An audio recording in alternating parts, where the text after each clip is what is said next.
বিএনপির কর্মীরা অতর্কিত মহিলাদের উপর হামলা করে, তাদের শ্লীলতাহানি করে, বোরখা খুলে নেওয়া, পোশাক খুলে নেওয়ার মতো হুমকি দেয় এবং কয়েকজন মহিলাকে মারধর করে।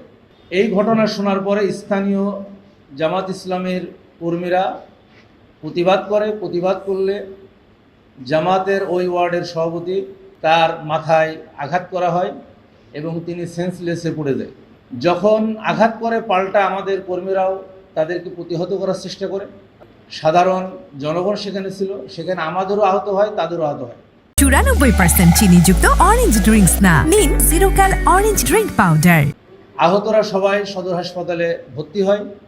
এর মধ্যে একজন যিনি মৃত্যুবরণ করেছেন তিনি হার্টের রোগী ছিলেন এবং তিনি উচ্চ ডায়াবেটিক্সের রোগী ছিলেন।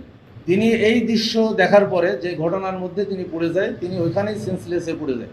পরে হাসপাতালে নিয়ে আসে, হাসপাতাল এখান থেকে রিফার করে, এরপরে রিফার করে ঢাকাতে নিয়ে গেলে ঢাকাতে তিনি স্ট্রোকজনিত কারণে মৃত্যুবরণ করেন। আমাদের কাছে যে তথ্য আছে এই তথ্যটা আপনাদেরকে বললাম। এর পরবর্তী ঘটনা যেগুলো ঘটেছে, যেটা খুবই নেক্কারজনক, খুবই দুঃখজনক। গান্না বাজারে প্রায় 6টা দোকান ভাঙচুর করা হয়েছে, দোকানের মালামাল লুট করা হয়েছে, আমাদের কর্মীদের উপর আঘাত করেছে। পরবর্তীতে বিকালে গান্না বাজারে আমাদের বিল্লাল হোসেন সহ বেশ কয়েকজন ব্যবসায়িক তাদের দোকান ভাঙচুর করেছে, মালামাল লুট করে নিয়ে গেছে। আজকে সকালেও আমাদের কর্মীদের উপরে যারা বাজারে গিয়েছিল তাদের উপর আঘাত করা হয়েছে, তাদের মোটরসাইকেল ছিনতাই করে নেওয়া হয়েছে। এখনও তারা হুমকি ধামকি দিচ্ছে আমাদের কর্মীদেরকে, তারা বাজারে রাস্তায় বের হতে দিচ্ছে না। আমরা এটার তীব্র নিন্দা এবং প্রতিবাদ জানাচ্ছি।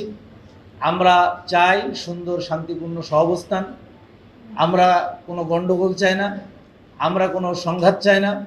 আমরা মিলেমিশে সকলেই একসাথে বসবাস করতে চাই।